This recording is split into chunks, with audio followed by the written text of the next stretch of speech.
Okay, so you're back with me on DOA 6, and I just want to really emphasize this point about the tutorials and, you know, the credit that got, but how it actually plays out in the game. This is called Combo Challenge, okay, and this is for my favourite character, Christy. I've just got this one to do.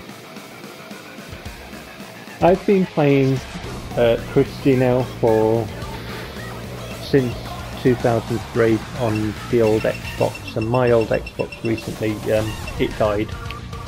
So if I want to play DOA 3, I'll have to put it in my Xbox 360 and start the game again with saves and, you know, unlock all the stuff on there.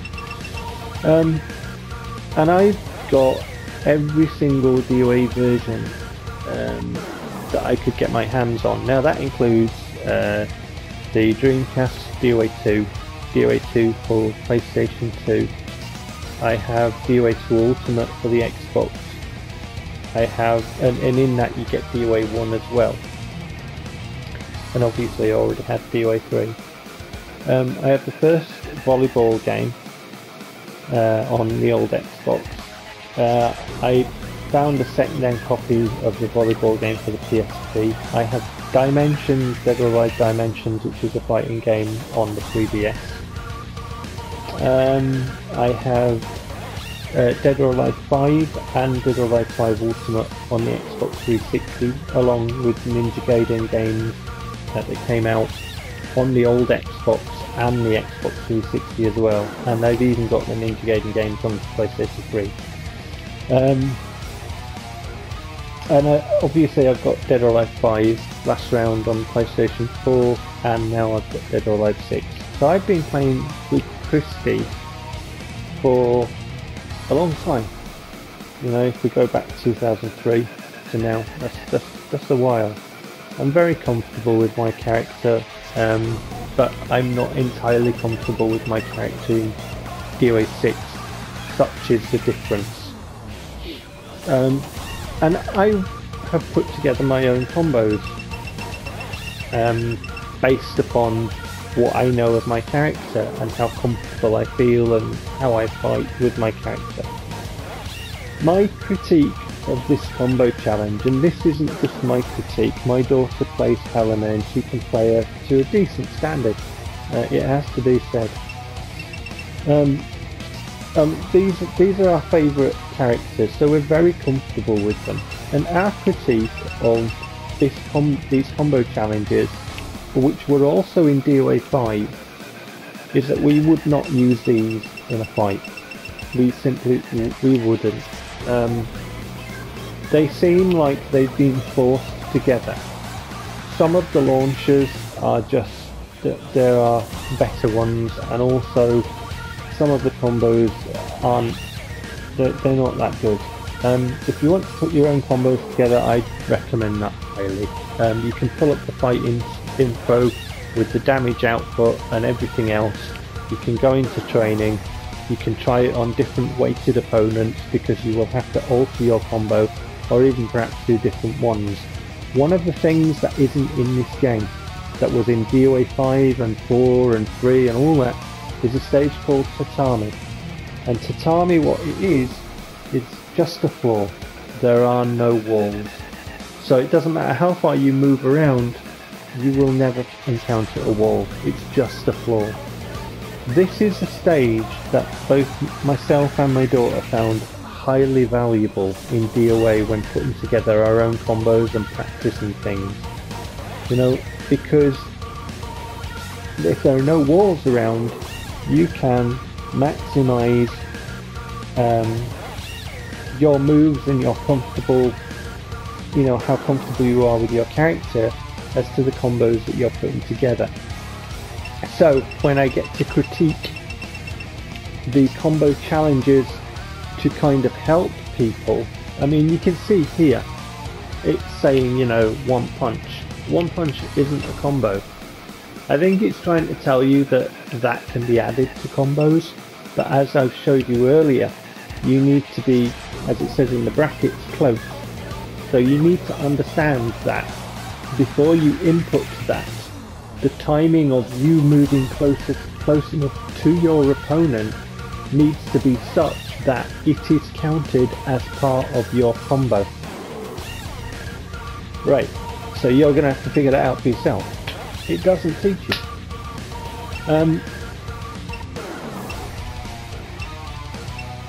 So I would say that this combo challenge is not only basic, but you just wouldn't use these. You wouldn't. When you get to a stage where you're comfortable, you won't be using these. There are much better to find. So that is my critique of the combo challenge. If we go into the tutorials again, as I've said before, you will find that a lot of these things are repeated. This is not just me saying it, really isn't. If you know anybody, and I have, who's taken the time to go through all of these all of these tutorials for specific characters, these are very, very basic. So for example, if we click on Zack, each one of these are really quite basic, and it even says it's basic. There is nothing there that you couldn't figure out by yourself. Nothing.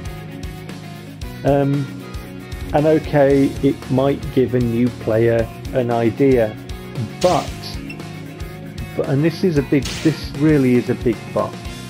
As I've said before, the tutorials and the game itself is not particularly helpful in explaining things properly or in showing you the timing. It doesn't. It won't. There is no option for it to have it to help you do that. So if you're the type of person who, is going through this to try and learn something, you're gonna find it very frustrating at times, because some of this stuff will require you to use your own noggin and to work it out. And if you lack the patience for these, or if you get frustrated, you're gonna quit. You're gonna quit. And I would say that is not helpful. That's my opinion. And it's my daughter's opinion as well. So I just thought I'd mention that to expand on my critique of the tutorial, which seems to be getting a lot of praise, not just in GC's review, but in quite a few of them, and I don't think it should, really. I think the thing that does need a lot of praise is the command training, because I think that is highly beneficial, and also free training. I think that combo challenges can give you a basic, very, very basic level understanding, but once you find out the stakes to put an opponent in, and you're comfortable with your character, and you find out the best launchers for it, and then you're going to have to find out which moves are going to be good for keeping them in the air. Not that actually keeping an opponent in the air is easy in this game, because they kind of fall like a rock, and that is one of the critiques that I would give this game. But then again, having looked at it for quite a while and discussed it quite a while with my daughter, we both of us believe that it's specifically been structured along with the smaller arenas and the lack of damage, the nerfing of damage on some characters, to emphasise this super system that they put in there. We absolutely believe that. And there's also been some additions in this game and tweaking of moves, and some characters have been ruined. For example, my daughter plays Helena, and Helena has a lot of mid punches. I've shown a video on this before where my daughter was playing, and I've spoken about this. Other people have spoken about this. I've just replied to somebody in the community that was talking about Christie being nerfed, and this is one of the things that I noticed. So there's a lot of changes to this game, and a lot of tweaks that are going to be needed for balancing. And one of the issues that we haven't discussed yet, that they could have talked about but they didn't, and they didn't talk about in DOA 5, was collision detection. I wrote I typed an email a long time ago to Game Central to talk about collision detection in DOA 5, and it's an issue. It's absolutely an issue. It's not just about online play. Let me clarify this and state this. So if I go into fight and I go into versus, you know, I can show you collision detection issues. Get ready, fight!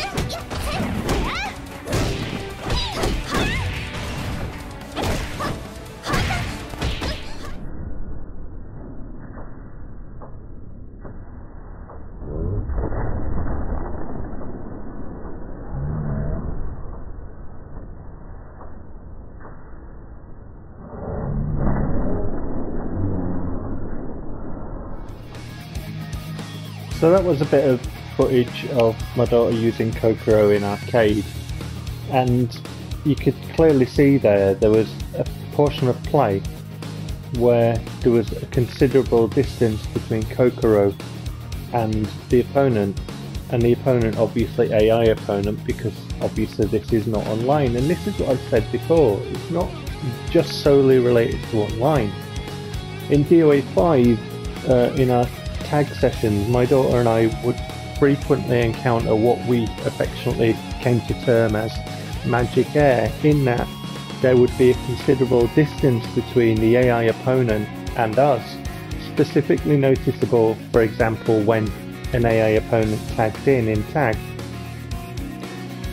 I did mention this to Team Ninja via, you know, a comment on YouTube and stuff, and as I said, I have written to Game Central before on such matters, but carried over into DOA 6 is, you know, is a problem.